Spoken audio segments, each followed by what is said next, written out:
Hace 40 años, España daba una lección política de consenso y concordia frente al mundo. Se aprobaba la Constitución de 1978. Hoy, tras 40 años, el templo de la palabra es sustituido por los centros de tertulianos en los medios de comunicación. La política de bloques llegó a nuestro país, subiéndonos a la montaña rusa del populismo mundial. Nuevos escenarios que plantean nuevos retos frente a los problemas. Olvidamos lo mejor de nuestro pasado y rememoramos lo peor. ¿Dónde quedaron los consensos políticos? ¿Dónde quedó la unidad en la lucha frente a las desigualdades? España, como Europa, inmersa en una pandemia que recrudece las posibilidades de afrontar los problemas del hoy y del mañana, vuelve a demostrar que la performance vale más que las instituciones. Vuelve a demostrar el disenso y la discordia en las calles, aunque se vote con mascarillas. Muchos se han ido. Otros muchos quedarán sin un brazo que les ayude. Y otros tantos siguen en su afán rupturista. La unidad como moneda de polarización, las aulas vacías y sin razón, y las colas del paro llenas. Abrazos que en el fondo son codazos. No hay consenso, no hay concordia, hay mucho fuego. No hay debates de ideas. Frente a todo esto, presentamos la razón de la palabra. Síguenos en Twix.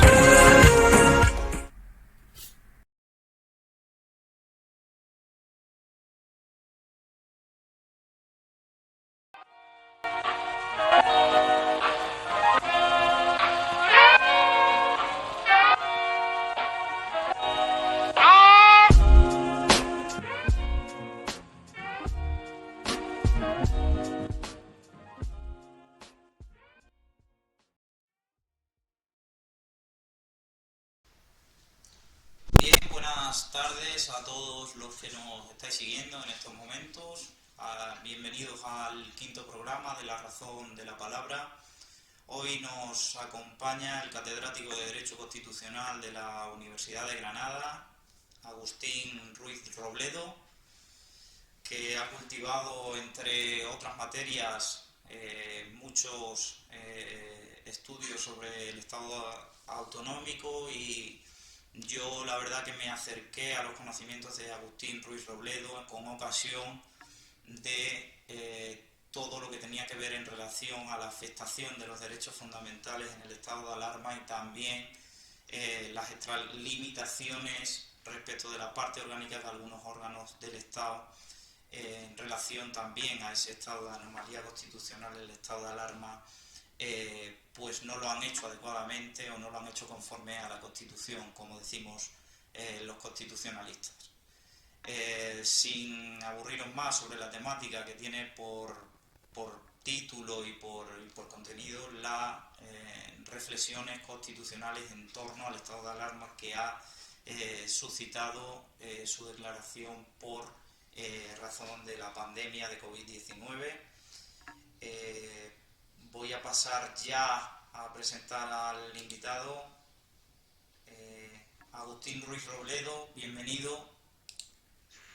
Hola Sergio, encantado de estar contigo y con todos los telespectadores que nos sigan. Bien, Agustín se le presenta como catedrático de Derecho Constitucional, pero supongo que en algún momento empezó su carrera docente, su carrera investigadora y le voy a empezar preguntando el por qué decidió acercarse al conocimiento y a la investigación, al cultivo de la materia del derecho constitucional. ¿Por qué razón un jurista decide emprender la actividad investigadora, la actividad docente? Sí, sí, doy fe que no siempre he sido un viejo profesor. Hubo un momento en que fui joven y tuve una gran oportunidad que fue la de poder concursar a una plaza de profesor ayudante, se llamaba entonces, si no me acuerdo mal, allá por finales de los años 80. Y la verdad que fue una pasión, ¿no? Que fue la pasión de poder estudiar el derecho público y de poder dedicar mi profesión académica a, a los poderes públicos y a los derechos fundamentales.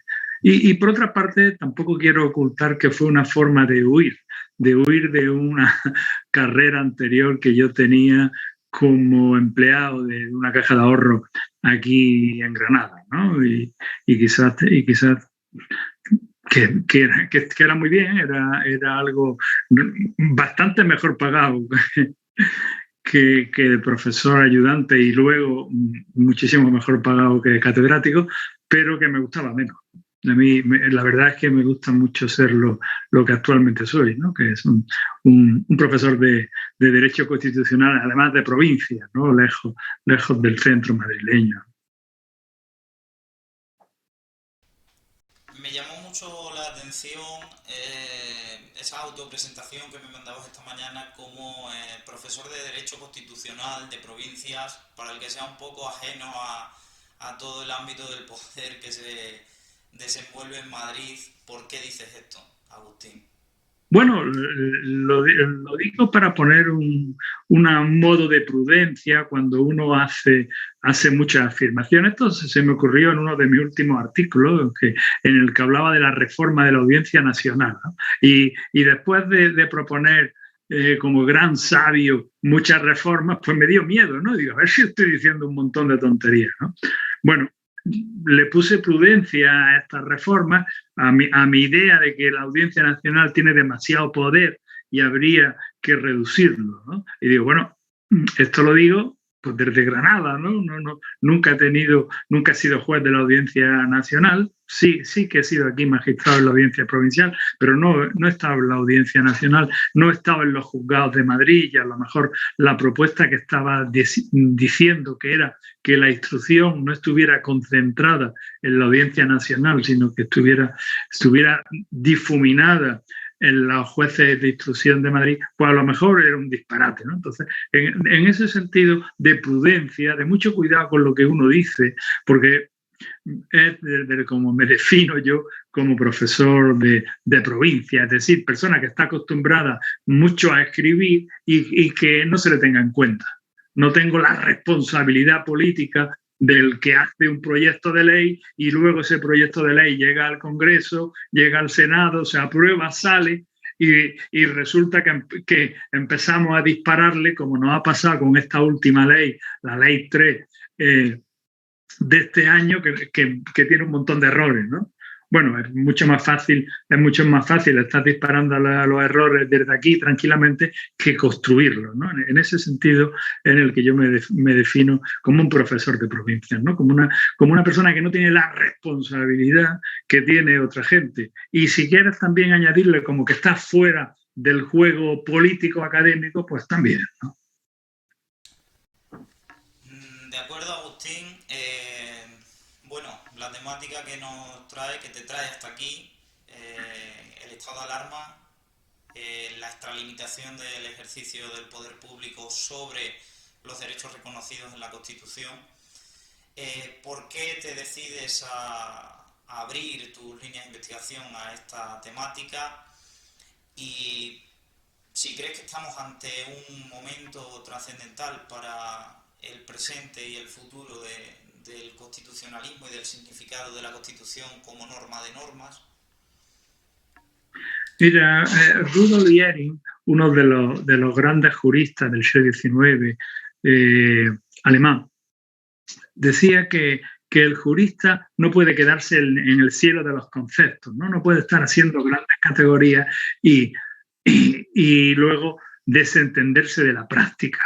Bueno, criticaba así a algunos compañeros. Yo no quiero criticar a nadie, pero sí que creo que el constitucionalista tiene una obligación, tiene ciertas obligaciones con la sociedad, ¿no? Debe de intentar construir teorías para que sirvan, en la medida de nuestras fuerzas, para que sirva a la sociedad. ¿Por qué me puse yo a estudiar el estado de alarma? Pues porque se proclamó el estado de alarma. No fue ninguna otra cosa, ¿no? Lo mismo que hemos hecho otros muchos compañeros. Yo tengo la fortuna de poder acercarme a la prensa y que me publiquen lo que hago, y entonces pues cosas que he ido viendo que me han parecido mal, pues las he ido escribiendo, porque también como buen granadino me es más fácil escribir a la contra que escribir a favor, ¿no? El 99% de mis artículos son criticando algo, ¿no? Bueno, pues si he publicado 15 artículos en el último año, pues son 15 críticas, ¿no? O algunos llevan hasta 2 o 3, ¿no? Juntas. Pues si te parece, entremos en materia. Estado de alarma declarado en marzo con ocasión de la pandemia por coronavirus. Pensábamos que iba a durar 15 días al principio y actualmente el último Real Decreto que declaró el último estado de alarma se prorrogó desde octubre hasta el próximo 9 de mayo, fecha que esperan muchísimos españoles ya porque se piensan que se va a acabar todo tipo de restricción. Distinguiría fases en la aplicación durante casi más de un año en la distinta aplicación del estado de alarma, ¿no? Es decir, al principio vemos como el gobierno atrae para sí casi todo el poder y de repente antes de verano el Ejecutivo, el Gobierno de la Nación, se descarga de estas responsabilidades. Cuéntanos un poco cómo se distinguen estas distintas fases de aplicación. Sí, mira, en este íter, ¿no?, temporal, como yo lo veo de la siguiente manera. Cuando se declara el estado de alarma en marzo, lo que discutimos los juristas era si el estado de alarma era suficiente para el confinamiento o si además hacía falta el estado de excepción. Bueno, pues desde ese momento lo que yo observo es que ha habido una degradación normativa continua del texto jurídico en el cual se podían restringir los derechos fundamentales. Hasta el punto que ahora el gobierno está diciendo que no hace falta estado de alarma, que tranquilamente se puede reunir la conferencia interterritorial de salud y declarar los cierres perimetrales, ¿no? Bueno, mi universidad, que según la Constitución, el artículo 27, tiene un derecho fundamental, se ha cerrado por una resolución de un delegado provincial de la Junta de Andalucía. Entonces yo lo que veo es un continuo degradación que ya de broma le digo a mis alumnos que cuando lleguemos, como sigamos así, en Navidad, mucho cuidado porque va a ser el portero de cada bloque el que va a decir si podemos salir a la calle, ¿no? Eso es como yo lo veo, ¿no? Que de una discusión, de una medida muy seria que debía de tomarse con un instrumento muy estricto, pues ahora estamos ya con resoluciones de los delegados de sanidad de cada comunidad autónoma. Ve una degradación tremenda de las limitaciones de los derechos fundamentales.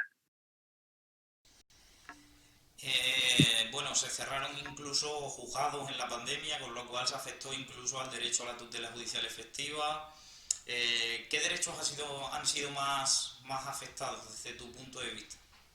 Bueno, lógicamente el derecho de libertad. Es que yo no puedo salir ahora mismo, no puedo salir a las 12 de la noche, que soy noctámbulo y me encanta salir con mi mujer. No puedo salir.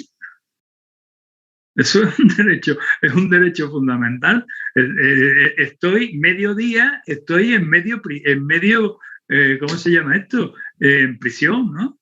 La mitad de mi vida, a partir de las 11 de la noche, pues, pues estoy en prisión domiciliaria. Eso es una restricción muy fuerte de nuestra libertad.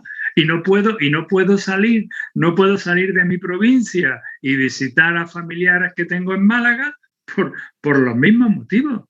Es decir que la COVID ha restringido muchísimo derechos fundamentales. Y, a mi juicio, no siempre se nos ha razonado por qué se está haciendo, ¿no? Es decir, me hablabas del último decreto. Bueno, pues el último decreto, a mi juicio, tiene dos grandes objeciones jurídicas. Una, la ley del estado de alarma no permite la delegación en las comunidades autónomas. Solo permite la delegación cuando el ámbito sea inferior a la comunidad. Bueno, pues aquí se le ha dado una patada a la ley y se ha delegado en todas las comunidades autónomas. Y la pregunta, claro, que dicen mis amigos, oye, pero si todo el mundo está de acuerdo, ¿qué problema hay? Pues el problema es el siguiente, es que los políticos se acostumbran a darle patadas a las leyes. Y cuando están de acuerdo, pues le dan patadas. Pero si hay uno que no está de acuerdo, también le da patadas. ¿En qué estoy pensando? Pues la última patada que le ha dado o que en su momento le dio el presidente de la Generalitat para suspender unas elecciones. Que hizo falta una sentencia del Tribunal de Justicia, del Tribunal Superior de Justicia de Cataluña para decir que eso era ilegal, que la LOREG no lo permitía. Es decir, si tenemos la cogobernanza como una idea buenísima, idea que yo no discuto, oiga, desde marzo que se proclamó el primer estado de alarma hasta octubre, que vino el de la cogobernanza, ha habido tiempo suficiente para modificar la ley orgánica del estado de alarma. Cámbienla. Bueno, pues no lo han hecho. Sí, nuestros políticos, y en esto meto a los dos principales, porque ninguno de los dos he visto que haya criticado esto, se han acostumbrado a que por necesidades de urgencia le den patada al ordenamiento jurídico y se han acostumbrado a eso. Como antes decía, aquí en un momento determinado se cierra la Universidad de Granada porque lo decide el delegado de Salud de Granada y posiblemente llevaría toda la razón. Pero hombre, es que esto no es el ordenamiento jurídico. Decía el otro día el presidente del gobierno que un acuerdo de la Conferencia Interterritorial de Sanidad permitiría cerrar los ayuntamientos, los municipios. Digo yo, ¿y qué ley se lo permite? Me vino un periodista y nos salió un titular muy llamativo. La conferencia interterritorial no puede declarar la guerra a Francia, aunque sea por unanimidad. Bueno, pues ¿por qué? Porque no tiene competencia. Por la misma razón, no debe tener competencia para afectar a un derecho fundamental como es la libertad y ordenar el confinamiento a las 11 de la noche de la gente. Es decir, que yo creo sinceramente que los políticos no se están tomando el ordenamiento jurídico en serio. Y esto me preocupa porque aparentemente, como son medidas lógicas, pues las aceptamos. Pero luego vienen las medidas que son menos lógicas y se basan en el precedente para usarlas. Y hacemos pues un pan con unas tortas, ¿no? Bueno, te pregunto especialmente por la prórroga de tantos meses. Para mí o la gente con la que yo he reflexionado intelectualmente sobre esto, se ha producido como una deserción del Parlamento de su función constitucional, ¿no? Parece ser que, bueno, ya se nos venía anticipando hace años atrás que primaba el Ejecutivo frente al Parlamento, y esa es la imagen social que hay en la calle. Alguien que no sea jurista, a día de hoy, por todo lo que está viviendo, le da mucha más importancia al gobierno que al Parlamento, y en una democracia sustentada en una forma de Estado parlamentaria como la nuestra, ¿qué significado tiene esto? ¿Han entendido los políticos que la soberanía no está en el pueblo, sino que les corresponde a ellos? Mira, permíteme que empiece con una anécdota, que hasta qué punto el grueso de los parlamentarios están en otra cosa. Se acaba de discutir en el Congreso la despenalización del delito de coacciones en la huelga, cosa que le ha parecido muy bien a los partidos de izquierda y muy mal a los de derecha. Bueno, el representante de Podemos ha criticado al gobierno. ¿Saben la crítica que le ha hecho? Ha dicho lo siguiente: esto era tan urgente que debería de haberse modificado por decreto ley. Bueno, eso, primero, es un disparate, porque como le intentamos enseñar a los alumnos en primero, el Código Penal tiene rango de ley orgánica y el decreto ley no modifica la ley orgánica. Pero es que además, históricamente, lo que hacen los parlamentarios que no son del gobierno es criticar al gobierno por el uso abusivo del decreto ley. Bueno, pues aquí hemos transformado el procedimiento legislativo. Es que llevamos 3 años que hay más decretos leyes que leyes, cuando dice la Constitución en el artículo 86 que el decreto legislativo es excepcional. Pues no, se ha convertido en normal. Por eso escribí en mitad de la pandemia, creo que fue en junio o así, un artículo en El País en el que dije: mira, técnicamente hemos llamado al sistema parlamentario que tenemos un sistema parlamentario racionalizado, en el sentido de que hay muchas normas que limitan lo que en pura teoría era la soberanía parlamentaria. Pero eso ya no nos sirve. El parlamentarismo racionalizado estaba en la Constitución del 78, pero ahora tenemos otra cosa. Y yo lo he titulado el parlamentarismo difuminado, ¿no? ¿Por qué? Porque ya esto el parlamentarismo es lo mínimo. Realmente, ¿para qué está sirviendo ahora las Cortes? Para crear gobierno y poco más. Está sirviendo para eso y poco más. Es decir, tiene una función muy importante, pero ya está. Como mucho, y no estoy muy seguro, además sirve de lugar en el cual se insultan los políticos uno a otro, porque ya ni siquiera debate. Si uno está oyendo los miércoles, cuando hay la sesión de control al gobierno, el presidente dice una cosa, el líder de la oposición dice otra, nada. Y de vez en cuando se le escapa algún insulto, pero no están debatiendo ningún tema.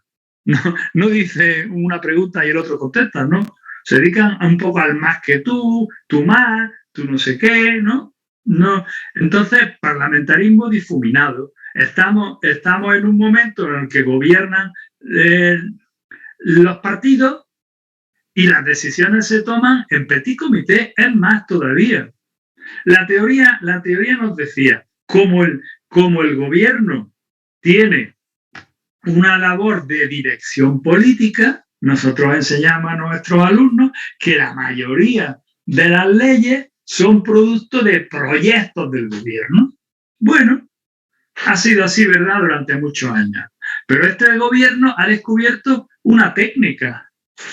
Y es que si presenta proyectos, resulta que tienen que ir con informes. Por ejemplo, si tiene que presentar un proyecto que modifica el Código Penal, necesita un informe del Consejo General del Poder Judicial. Y otras veces necesita informe, casi siempre de todos los proyectos, del Consejo de Estado. Y como no se fían ni uno ni del otro, ¿qué es lo que hace el gobierno? Pues no presenta proyectos de ley. Los presenta el grupo parlamentario socialista. Y nos encontramos con que esta despenalización de la que hablaba antes, del delito de coacciones en la huelga, con que la nueva ley de eutanasia o la nueva ley orgánica o de las funciones del Consejo General del Poder Judicial en funciones no son del gobierno. Todo el mundo sabe que las han redactado en el Ministerio de Justicia, pero sin embargo son iniciativas del grupo parlamentario socialista. Es decir, que estamos en un momento en que este parlamentarismo al que tú te referías está cambiando muchísimo. ¿Por qué? Porque se está descomponiendo. Y lo que nos queda es el crudo y terrible enfrentamiento entre los partidos. Te lo preguntaba porque yo hice una reflexión parecida al hilo de las elecciones en Cataluña, porque eso supuso la práctica suspensión de la soberanía, ¿no?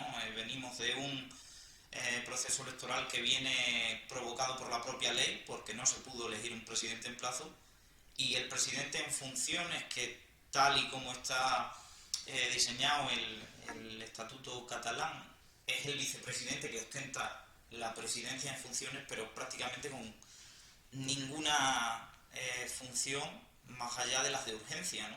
Y parece que se han conformado en tener solo competencias sobre la urgencia, pero no hay proyectos a largo plazo. Nunca va a haber proyectos a largo plazo.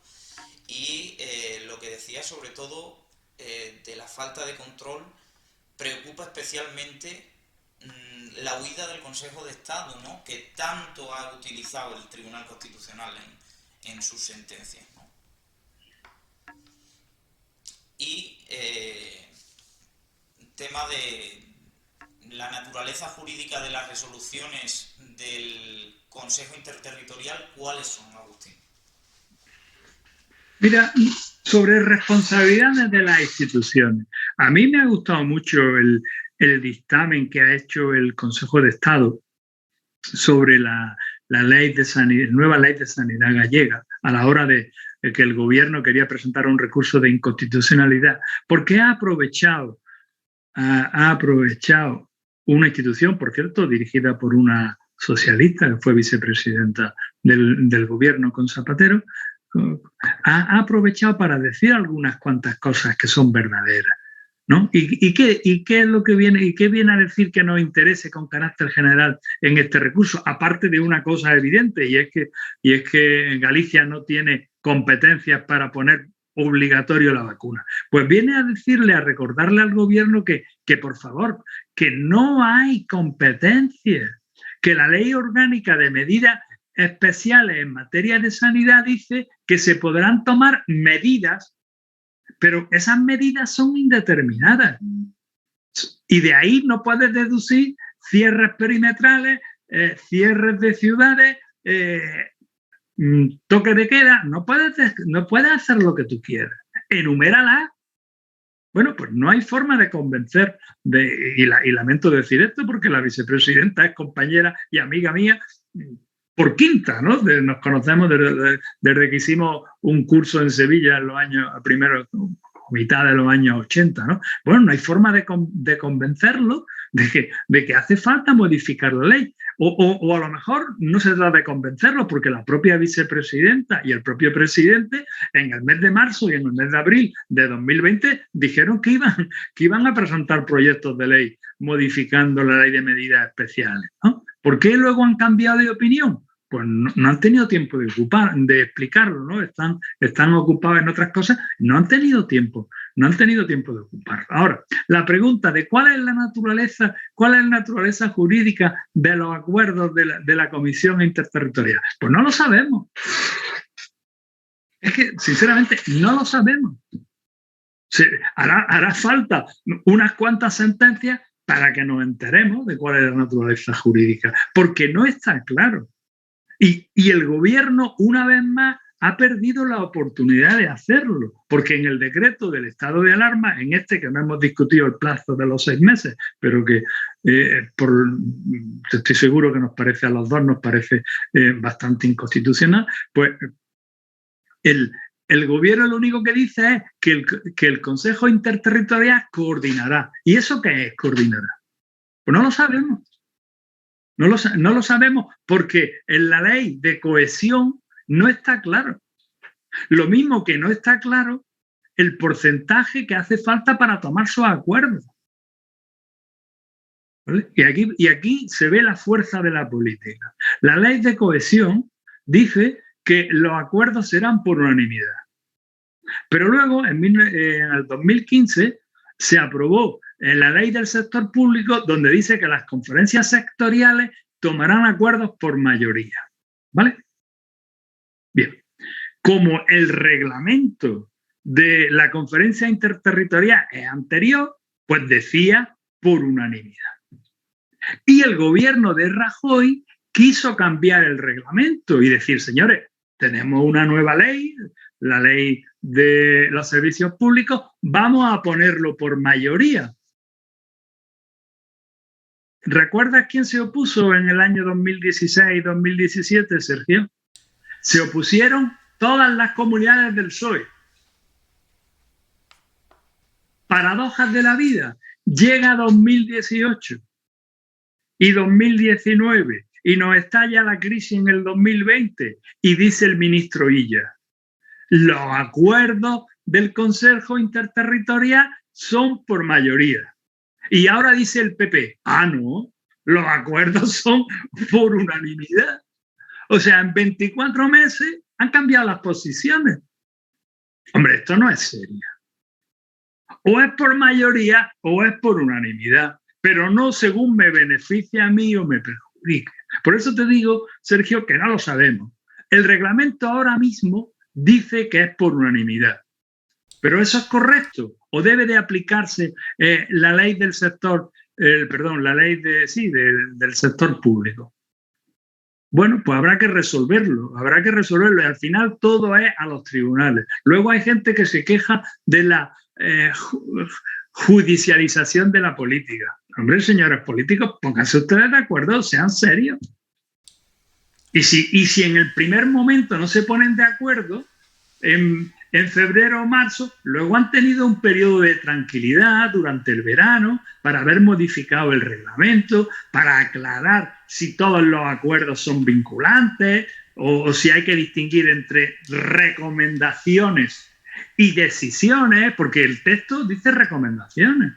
Bueno, pues hay una serie de cosas que se pueden pactar en abstracto cuando no se sabe a quién benefician, pero que no se pueden pactar en concreto. Cuando evidentemente llega un ministro con una propuesta que va a perjudicar a Madrid, pues claro, todo el PP se pone en contra. Más si resulta que tiene 3 criterios, de los cuales Navarra duplica 2, pero el tercero no lo cumple. Es decir, que continuamente están usando cuestiones normativas que deberían ser abstractas, continuamente la están usando en cuestiones concretas de política. Y esto a mí no me parece serio. Y por eso es por lo que salgo a los periódicos y a los medios de prensa a contar estas cosas que no me parecen serias, ¿no? Bueno, el segundo estado de alarma que se declaró tras marzo fue exclusivamente para la Comunidad Autónoma de Madrid. Esto sigue un poco el razonamiento que acabas de hacer. ¿Por qué un estado de alarma para Madrid cuando Navarra estaba muy por encima en datos de incidencia? ¿Era politizado ese estado de alarma? Bueno, pero no cumplía el criterio de porcentaje de camas. ¿Por qué utiliza el gobierno el estado de alarma? Pues porque no le funciona la teoría de la mayoría del Consejo Interterritorial. Como no le funciona y hay un tribunal, el Tribunal Superior de Justicia de Madrid, le da la razón a la Comunidad de Madrid, entonces el gobierno usa el instrumento jurídico adecuado para lo que él quería. Yo no me meto en si la medida era desde el punto de vista sanitario era correcta o no, pero desde el punto de vista constitucional no me cabe duda. Si el presidente del gobierno quiere que se bloquee Madrid, pues que proclame el estado de alarma en Madrid. Eso es lo jurídicamente correcto. No que busque darle vuelta a que un consejo interterritorial por mayoría. No, mire usted, que Madrid debe estar cerrado y que soy el presidente del gobierno. Pues lo cierro, ya está. Para eso soy presidente del gobierno. Asumo la responsabilidad correspondiente ante un tema que me parece de la máxima urgencia para Madrid y para toda España, porque si en Madrid viven 6 millones de personas y se van un fin de semana, se van 12 millones, se van fuera, pues es un riesgo muy grande para toda España. Así que yo, en ese segundo estado de alarma, lo único que puedo decir es que fue el instrumento jurídico adecuado. Que la medida fuera sanitariamente correcta o no, pues no digo nada porque nada sé, ¿no? De acuerdo. Vamos a entrar, si te parece, un poco en la gestión autonómica de la pandemia. Vamos a anticiparnos. ¿Qué va a pasar después del 9 de mayo, Agustín Ruiz Robledo? Voy a consultar con mi bola, a ver. Mira, ¿qué es lo que necesitan las comunidades? Si necesitan seguir restringiendo derechos fundamentales, si necesitan, como ahora mismo en Granada hay 50 pueblos que no se puede salir de su término municipal, a mi juicio, eso solo se puede hacer con un estado de alarma. Eso a mi juicio. La Comunidad Autónoma de Aragón ha aprobado una ley de alarma sanitaria que permite confinar. Y aquí ahora entramos en otro problema que no hemos hablado, y es el ritmo lentísimo que lleva el Tribunal Constitucional. Porque el Tribunal Constitucional tiene como mínimo 2 grandes recursos contra el primer decreto de estado de alarma y luego contra el segundo, y hombre, alguna responsabilidad tiene, ¿no? Algo debería decir el Tribunal Constitucional.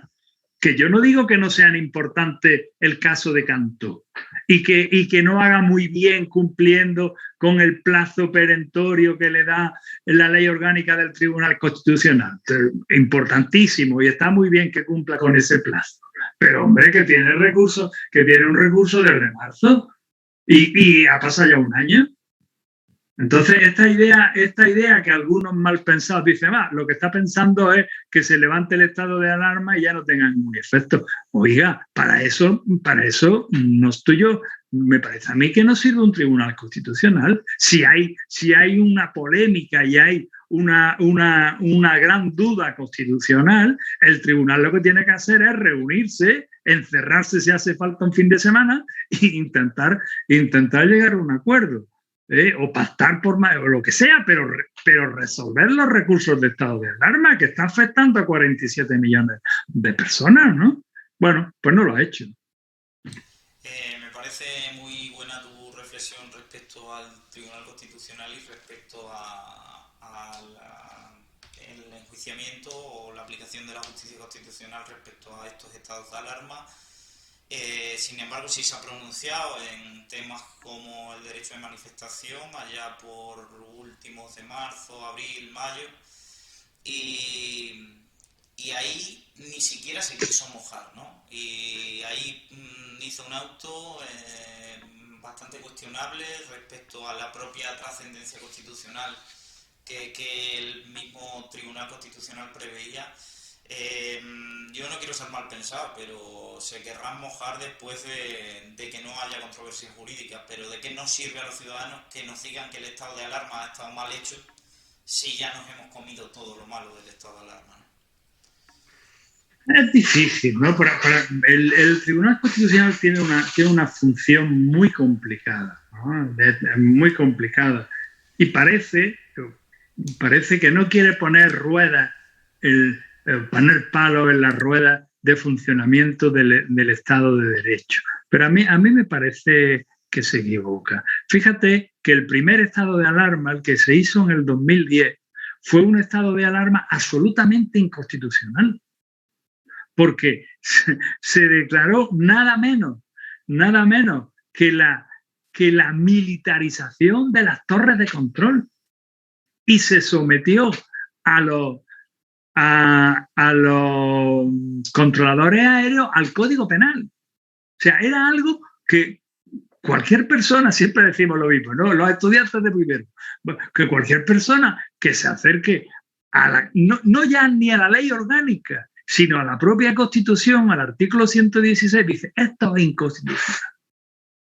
Bueno, ¿cómo lo resuelve cuando llegan, cómo lo resuelve la judicatura? Pues el Tribunal Supremo se inventa una teoría y dice, como este decreto ha sido prorrogado, su naturaleza jurídica ya no es la de decreto, ya es la de una norma con rango de ley, que lo controla el Tribunal Constitucional.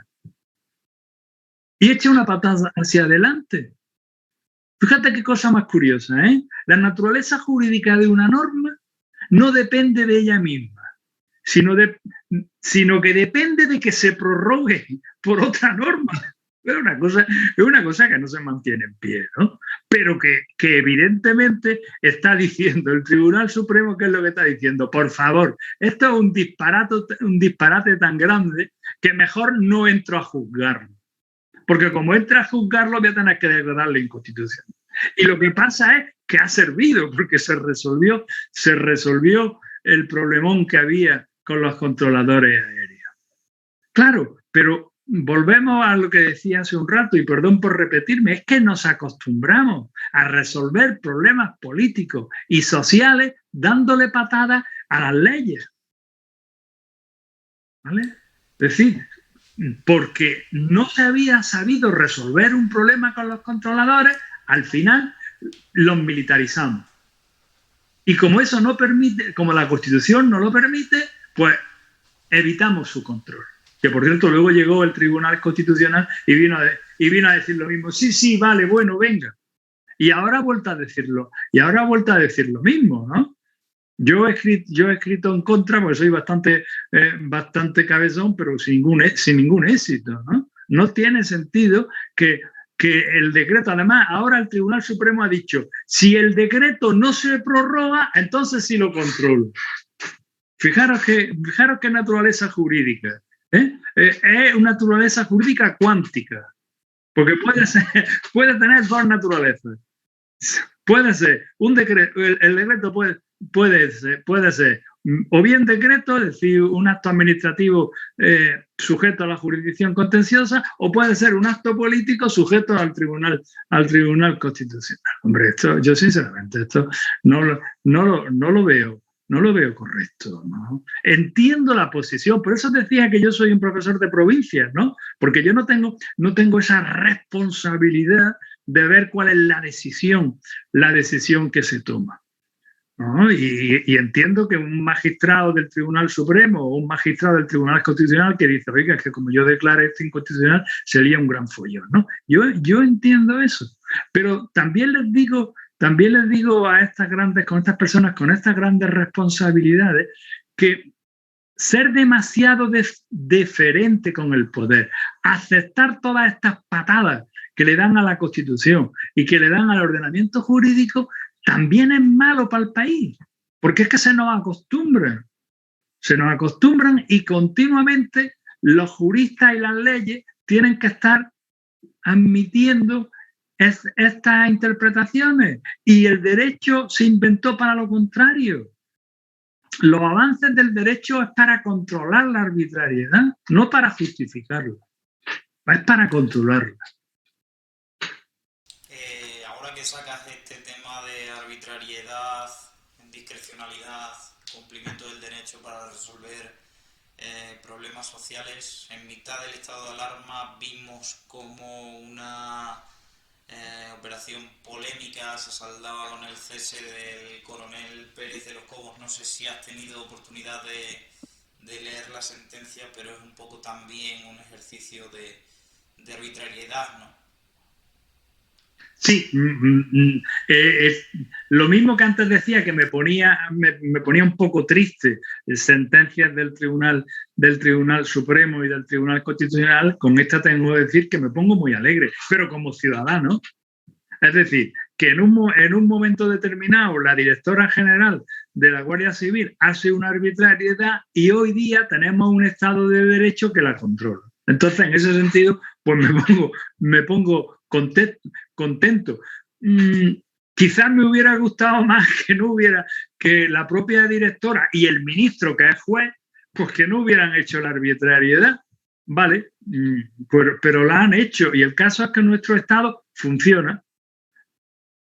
Tristeza, como la alegría en casa del pobre dura poco. ¿Cuál es la tristeza? Pues que ha pasado ya casi un mes y yo no he oído que haya dimitido nadie, ¿no? No ha dimitido el ministro, no ha dimitido el secretario de Estado, no ha dimitido la directora general. Hombre, esto tampoco es serio en un Estado de Derecho. Más cuando por una paradoja del destino el presidente del gobierno puso una moción de censura a raíz de una sentencia de la Audiencia Nacional. Y no quiero comparar, porque el caso Gürtel es muchísimo más importante, porque es un caso de corrupción que impregna todo un partido o toda una organización, mientras que el caso del cese de un coronel, pues en principio afecta a otras personas. No quiero comparar. Pero digo yo que, hombre, que por lo menos una persona, la inmediata, la que firmó el cese, digo yo que debería haber dimitido, ¿no?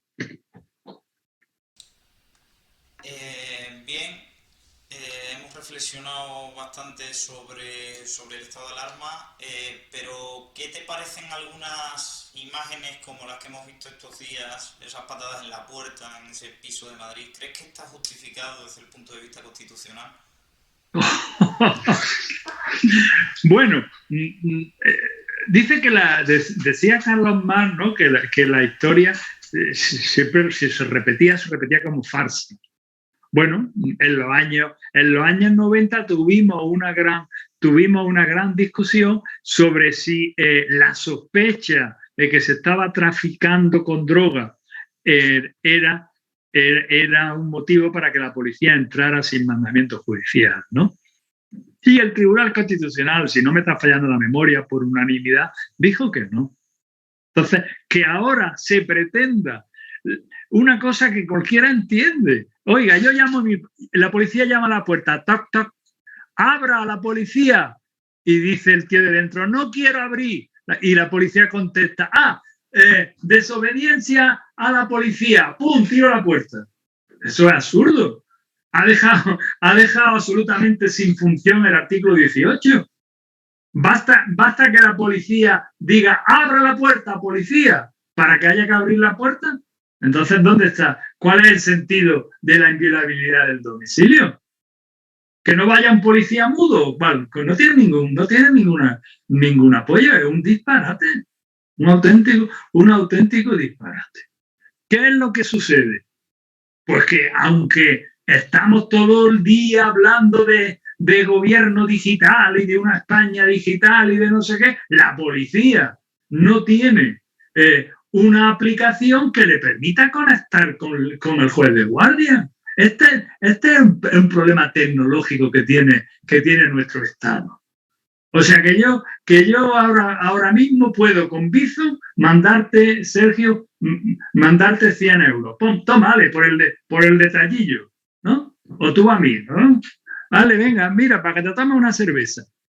En un minuto se hace con una tranquilidad estupenda, ¿vale? O podemos mandarnos 3 o 4 WhatsApp, lo que sea, ahí está Telegram, yo no sé, seguro que entre los dos rápidamente juntamos 10 aplicaciones de comunicación instantánea.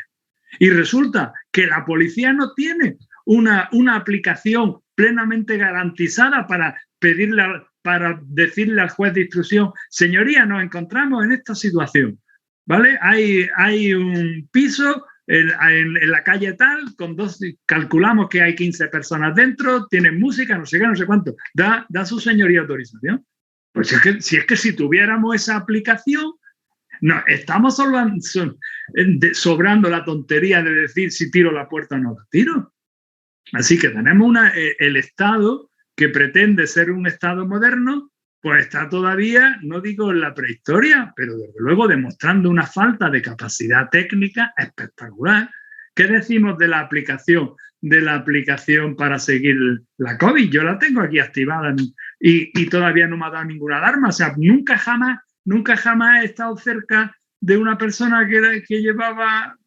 Pues no, es decir, no estamos a la altura tecnológica que podríamos estar, ¿no? Y bueno, y ya te pregunto también al hilo de esto, de la orden ministerial que corre por ahí por los periódicos en las cuales se avala que se hagan este tipo de operaciones por parte de la policía. La policía cumple estas órdenes y vuelve a venir del mismo ministro, que parece ser que tanto respetaba y apreciaba el Estado de Derecho y ahora no lo hace, ¿no? ¿Qué opinión te merece la orden? Pero a mí lo acabo de decir antes, es decir, la voluntad es la correcta. Es decir, el objeto es la correcta. Oiga, que hay unos señores que están haciendo una fiesta ilegal y que están poniendo en peligro la comunidad. ¿Vale? Si eso es correcto. Pero es que eso no es delito. ¿A usted le parece mal? Modifica el Código Penal. Oiga, que en Alemania sí es delito. Modifica el Código Penal. Si es que además todas las ausencias que tenemos en nuestra legislación hemos tenido un año para arreglarlo, que no estamos en marzo del 2020, que estamos en abril del 21. Se ha modificado, por ejemplo, cuando hubo que suspender urgentemente las elecciones del País Vasco. Por cierto, que yo me manifesté a favor, ¿no? Hice una teoría diciendo que se pueden suspender por el mismo órgano que la ha convocado y con su control parlamentario. En una situación excepcional, pero a continuación se modifica, se debería de haber modificado la LODES. No se ha hecho. Bueno, pues en este caso estamos en el mismo caso. Yo entiendo que ante la impotencia de la policía para entrar en los pisos se quiera hacer algo. Pero oiga, hágalo bien. Acabo de tener una idea pueblerina. Haga usted una aplicación que permite que el juez en 5 minutos autorice a las personas.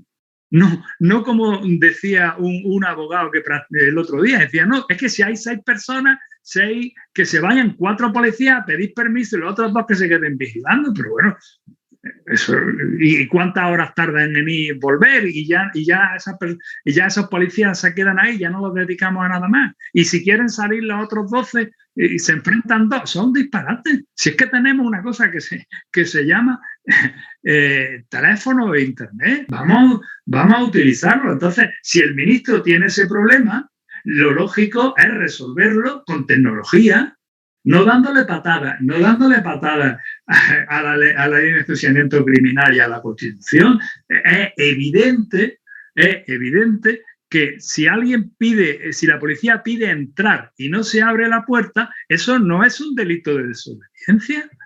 ¿Por qué? Pues porque deja sin efecto la Constitución. Y hay un principio de interpretación que dice que no podemos mantener la interpretación de una norma que destruya a otra, la coherencia del ordenamiento jurídico. Y como eso no es coherente, pues todos los casos de sanciones en los que se ha entrado sin mandamiento judicial, pues se anularán. No habrá responsabilidad penal de los policías por esa orden de la Dirección General, no habrá responsabilidad, pero evidentemente son nulos. Si es que yo no he visto a ningún jurista que lo haya defendido. Me da la impresión que ni siquiera lo ha defendido el ministro, ¿no? No estoy seguro, ¿eh? Yo creo que el ministro defenderlo no lo ha defendido, ¿eh? Otra cosa es que no haya contestado, pero defenderlo no estoy seguro, ¿eh? Bueno, Agustín, pues nos acercamos a la hora. Tampoco te quiero robar mucho más tiempo. Te quiero agradecer pues la buena disposición que tuviste desde el principio, tanto con el programa como con la entrevista tuya en concreto. Y antes de despedirnos te voy a preguntar una cuestión que he visto en tu currículum. Fuiste estudiante de la Universidad de Salamanca, ¿no? Sí, sí, sí, sí. Sí, estuve en el año 79-80. Sí, estudié cuarto y fue un año muy bueno, muy bueno, hice buenos compañeros y desde aquí quiero mandar un gran abrazo a una persona que ha fallecido hace varios años, Emilio Beltrán, que era el alumno brillantísimo que me pasaba los apuntes. Luego, luego se fue hizo una carrera muy buena, fue a Bolonia a hacer la tesis, después fue catedrático de Derecho Mercantil muy joven, no paró nunca de fumar y el cáncer le costó la vida, pero gracias a él y a sus apuntes pude avanzar en cuarto, porque fue el año que yo estuve haciendo el servicio militar y entonces no había, Salamanca era muy pequeña, la facultad, y no había clases por la tarde, solamente había clases por la mañana, con lo cual yo no tenía esa facilidad. Entonces con los libros y con los apuntes de Emilio, bueno, y otro grupito más de amigos, pues lo pasé bastante bien, especialmente en mercantil, porque era cuarto, estaba el profesor Ángel Rojo, que era un tipo también muy accesible, que me permitió el régimen. En fin, tengo muy buenos recuerdos.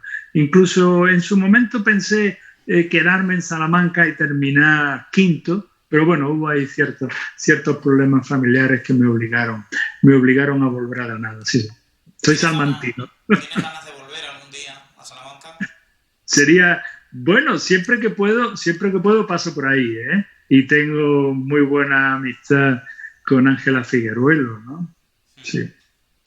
Son años especiales, o para mí fue un año especialmente bonito, ¿no? Incluso hice cierta amistad con una salmantina, en fin, ya podemos, otro día hablamos fuera de cámara. Bueno, y antes de despedirnos, ¿qué trabajos vamos a ver próximamente de Ruiz Robledo? Pues mira, puedo presumir, y no sé si será excesivo, que justo al final de la semana pasada, la revista de Historia del Derecho de Chile, que es ahora mismo la revista en lengua hispana que mejor clasificada está en historia del derecho, me va a publicar un artículo sobre la arbitrariedad. He hecho un artículo que se llama la palabra y el concepto en la historia constitucional, donde hago un estudio de cómo nace esa palabra arbitrariedad, que en el derecho romano solamente significaba juez que aplica la equidad y no aplica el derecho. Bueno, cómo esa palabra toma un concepto peyorativo, ¿no? El arbitrario es el que aplica lo que le da la gana, ¿no? Y a mí eso es un tema que siempre me ha dado vuelta. Bueno, pues he escrito un artículo histórico donde hablo mucho de la Revolución Inglesa, después cómo salta la palabra a Estados Unidos, a Francia y a España. He cogido los cuatro países, lo he hecho y me he encontrado con la alegría que le ha gustado a esta revista especializada en historia y espero que en su próximo número aparezca. Bueno, pues Agustín Ruiz Robledo, muchas gracias por estar en el programa. Te despido ya y muchísimas gracias, de verdad. Un placer, Sergio. Hasta otro día. Venga, nos vemos pronto. Adiós, adiós. Bien, buenas tardes de nuevo. Hemos conocido a Agustín Ruiz Robledo, hemos conocido qué reflexión constitucional merece el análisis de este estado de alarma en diferido que nos llevan declarando e imponiendo desde hace más de un año. el Constitucional no se pronuncia, el Parlamento desertó de su función de control constitucional. Esperamos que las reflexiones de Agustín Ruiz Robledo hayan calado en todo el público constitucionalista y en el que no está tan relacionado con esta materia. A los que no nos habéis podido seguir, pues aquí quedará en diferido la entrevista y, como no puede ser de otra manera, tengo que pedir disculpas, puesto que el lunes pasado tuvimos un problema de la conexión de internet y no pudimos tener a la profesora Freixes con nosotros, pero el próximo día 26 de este mes, dentro de una semana, a las 7 de la tarde, retomaremos esa entrevista de Teresa Freixes con, sobre todo, una reflexión sobre el Estado autonómico y sobre la deriva independentista contra la que ella tanto ha ilustrado a todo el mundo y contra la que ella tanto ha tenido que sufrir, incluso en su familia, ¿no? Ya nos lo contará Teresa, cómo está esto del proceso, y podríamos preguntar, o podríamos decir, que su programa seguirá una temática que se puede definir a través de una interrogación, ¿no? ¿Se ha terminado el proceso? Pues todo esto y más reflexionaremos con Teresa Freixes.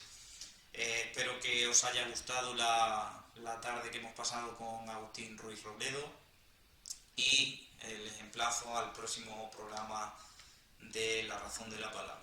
Muchísimas gracias a todos. Os seguimos esperando aquí en La Razón de la Palabra.